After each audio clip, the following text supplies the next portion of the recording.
آگے فرمایا اللہ تعالیٰ نے محمد رسول اللہ، اللہ نے گواہی دی کہ محمد صلی اللہ علیہ وسلم اللہ کے رسول ہیں۔ جو وہ فیصلے کرتے ہیں، جو وہ حکم دیتے ہیں اے مومنو، وہ اللہ تبارک و تعالیٰ کی طرف سے ہی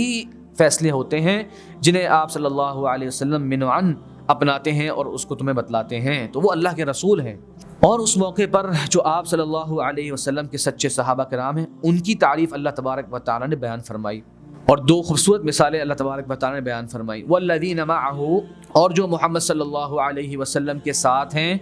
ان کے صحابہ، ان کے قریب ترین لوگ۔ اور بعض مفسرین نے کہا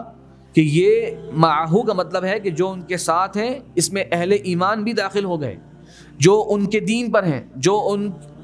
کے فالوورز ہیں، جو ان کو اپنا آئیڈیل مانتے ہیں، وہ بھی اس مثال کے اندر داخل ہو گئے، اور اللہ کی فضل سے کوئی بعید نہیں۔ لیکن بہرحال اس آیت کا پہلا اور اصل مصداق وہ صحابہ کرام ہیں جو کہ آپ صلی اللہ علیہ وسلم کی معیت میں تھے، مطلب آپ کی صحبت میں رہا کرتے تھے۔ والذین معہ اشداء علی الکفار، ان کی کیفیت کیا ہے کہ وہ کفار پر بڑے سخت ہوتے ہیں۔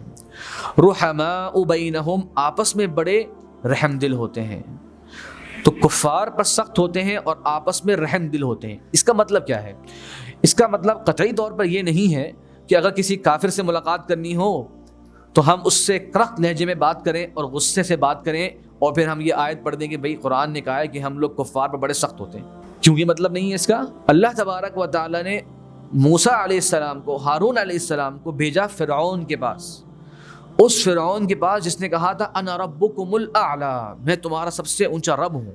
جس نے خدائی کا دعویٰ کر دیا تھا۔ یہ نہیں کہ اللہ کو نہیں مان رہا، بلکہ کہہ رہا ہے کہ میں ہی جو ہے تمہارا رب ہوں، اور کہا کہ ایک بڑی سی بلڈنگ تعمیر کر لو میرے لیے، میں جا کے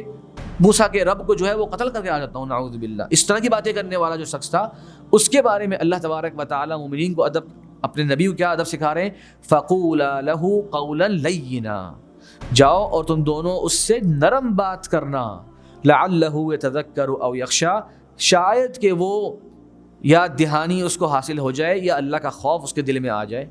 تو کفر نہیں، کفر کا سردار رب کا دعویٰ کرنے والے کے بارے میں اللہ فرما رہا ہے قُولَا لَهُ قَوْلًا لَيِّنًا، اس سے نرم بات کرنا۔ تو پھر ہم اس آیت کو کیسے سمجھیں گے؟ یہاں پہ فرمایا اشداء علی الکفار، کہ مومنین جو ہے وہ کفار پہ بڑے سخت ہوتے ہیں۔ تو مراد اس کی یہ ہے کہ ان کے جو موقف ہوتے ہیں وہ اس میں لچک نہیں دکھاتے، اس طرح کی کمپرومائزز نہیں کرتے جس سے ان کی کمزوری ظاہر ہو،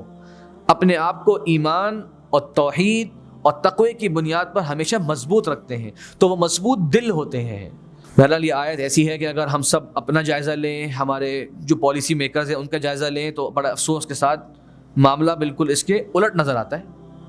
اکثر نظر یہ آتا ہے کہ کمزور جو ہوتا ہے ہم اس کے اوپر بڑے سخت بن جاتے ہیں، اور انسان ہر بندہ اپنے پر بھی دیکھے، جو ہم سے بھی متعلقہ لوگ ہوتے ہیں، اگر کوئی ان میں سے کمزور ہوتا ہے، ہم یہ دیکھے بغیر کہ وہ ایمان والا ہے یا ایمان والا نہیں ہے، اگر اسٹیٹس وائز ہم سے وہ کمزور ہے تو ہم اس کے بڑے سخت بن جاتے ہیں، اس کو بڑے جیسے کہتے ہیں کھری سنانے کے لیے تیار ہوتے ہیں۔ اور اگر تھوڑا سا ہم سے اونچے اسٹیٹس کا بندہ آئے، وہ بے شک غلطی بھی کر دے، ہم کہتے ہیں جی کوئی بات نہیں،